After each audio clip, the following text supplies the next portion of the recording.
Dave, we're moving on to the NBA, your wheelhouse, what Dave really loves. I'd say the NBA is Dave's number one sport. That's why I'm here. By far. The rest of this shit doesn't matter too much. And we talked Ty Lue yesterday, Dave. Could be going to the Rockets, could be going to the Clippers, could even be going to the Pelicans. And today, we're looking at the Pelicans because apparently the Pelicans want to take Zion and they want to take Jackson Hayes, Dave, and they want to build a fucking wall. Because Stan Van Gundy, Dave... You got to form a fucking wall. That's right. We can't be going building walls. That's a different territory I don't want to get into. Yep. Someone else's job. But they want to form a fucking wall. Stan Van Gundy is emerging as one of the coaching finalists for the Pelicans. According to ESPN, Stan Van met with the Pelicans officials on Tuesday, emerging as one of the 4 expected finalists for the franchise's coaching job. Another New Orleans finalist, LA Clippers assistant Ty Lue, has a meeting set for this week, too, sources told ESPN.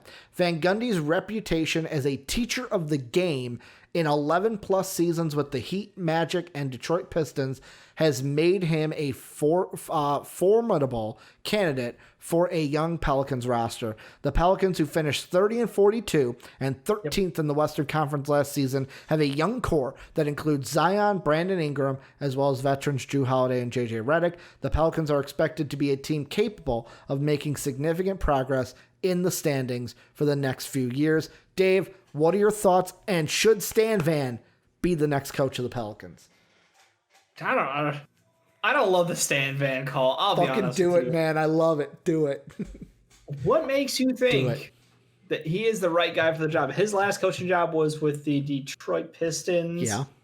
And he thought that Andre Drummond, alongside Boban Marjanovic, was a great pair. So I'm going to bring in Piston expert here, Soapy.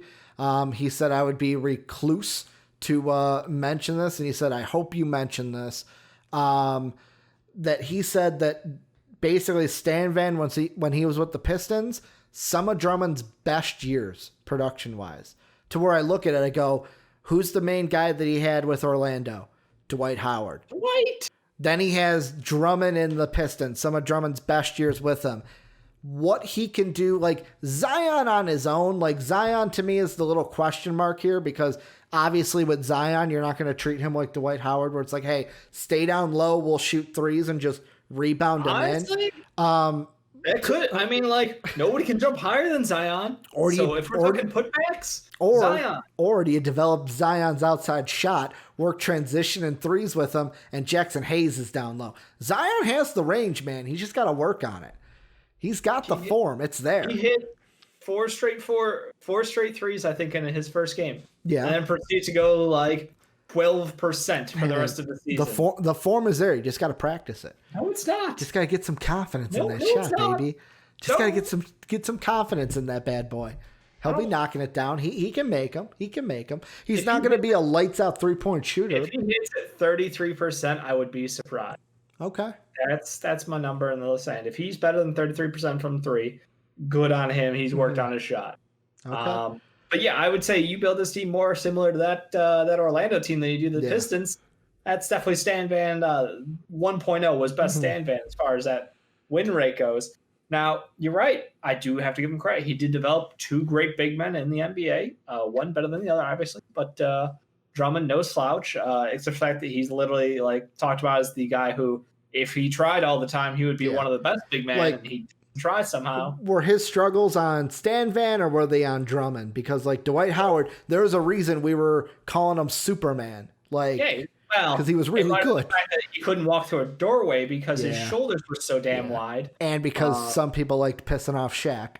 Because Shaq didn't like that. Shaq is like, I'm Superman, not you, buddy. Kind of like cherry on the top right there.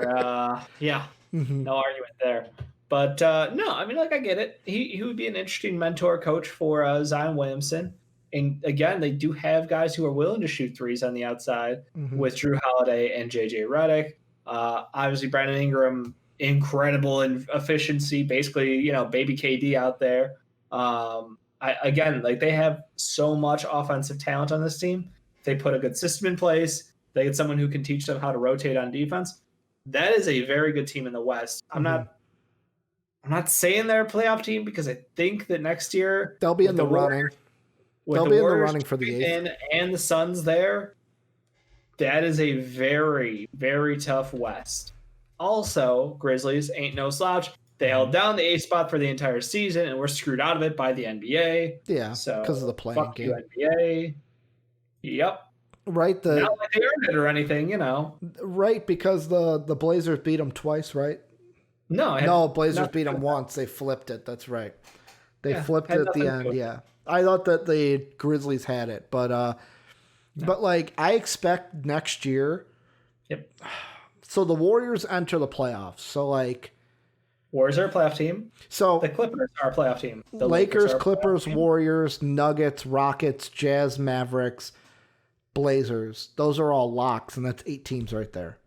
You say they're all locks. We'll see. Injuries happen. That's the thing. I'm discounting the Thunder because, yet again, new coach coming in, and also if they trade CP3.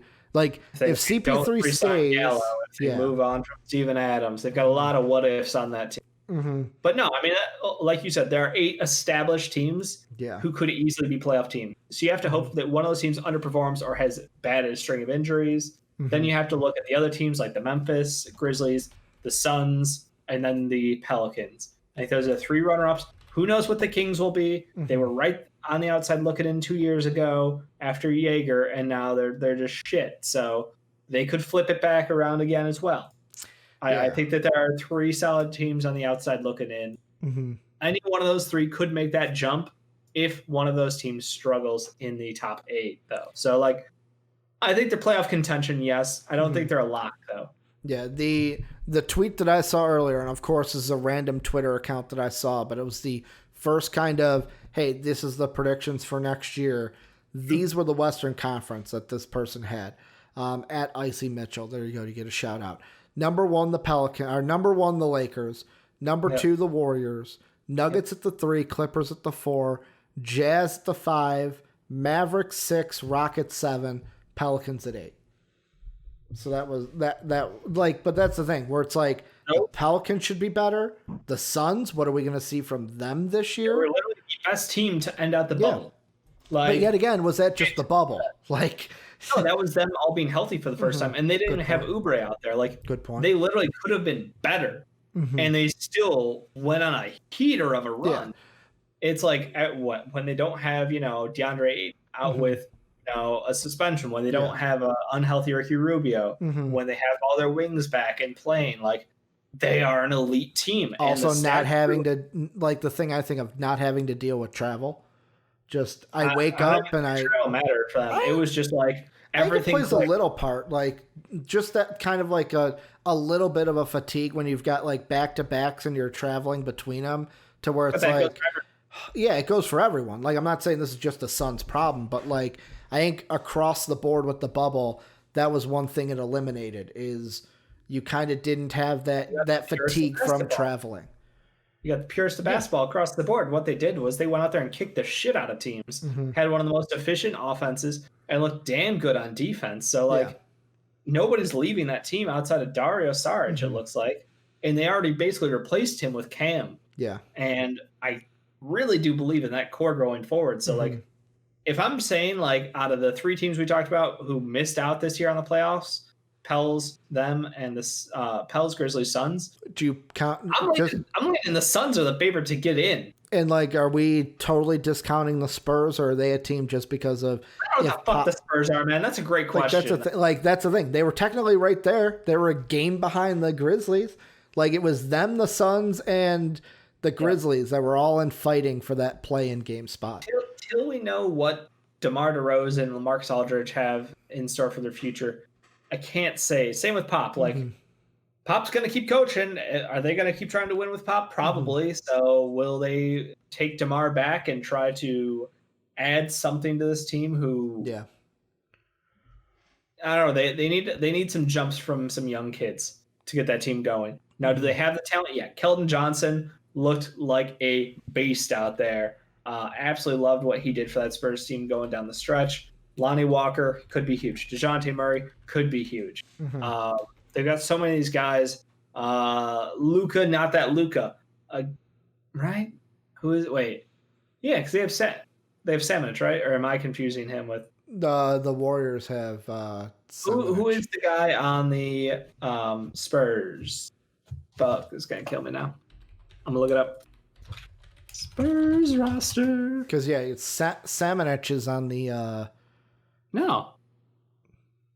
Oh, Luka. Okay, I'm thinking of what's the guy I'm thinking of? Alec or Alan Sal? Fuck. Yeah, Luka Samanich.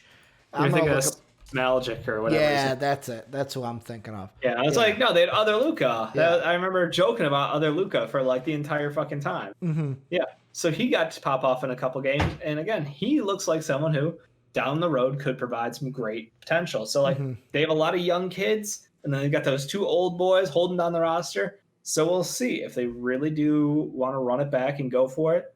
They could fight for it, and down the line, there's a chance.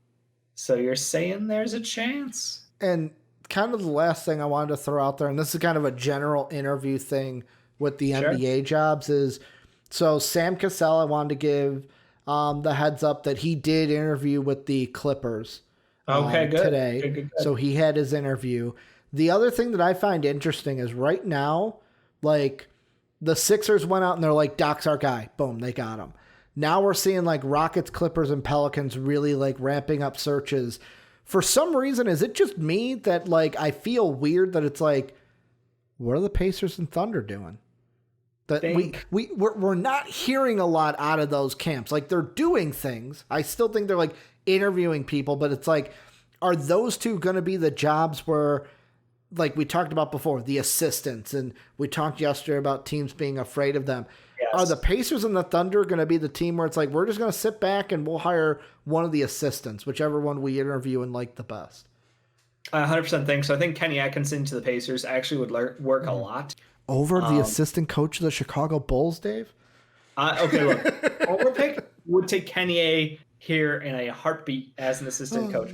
But realistically, I do think that he should get the chance to coach an NBA team again. Mm-hmm. And I think that Pacers team would be an interesting prospect. Yeah. They've got a weird lineup, so you have to have someone with some creativity. He's known for his guard management and that guard development.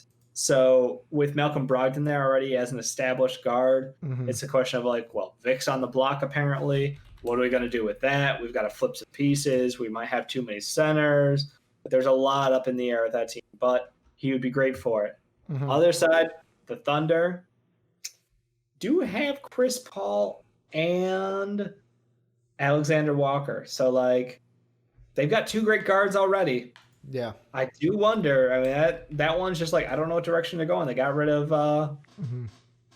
they got rid of their coach. And to me, that said, like, hey, we're heading in a different direction. Yeah. Or like they're moving on from the established pieces. They're heading full rebuild. They've got 1 billion picks over the next 6 years.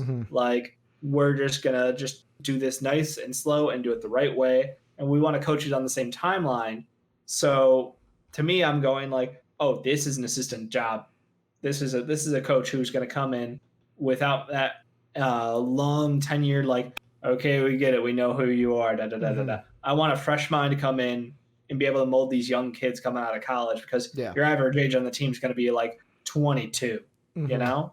So that's my take on those two teams.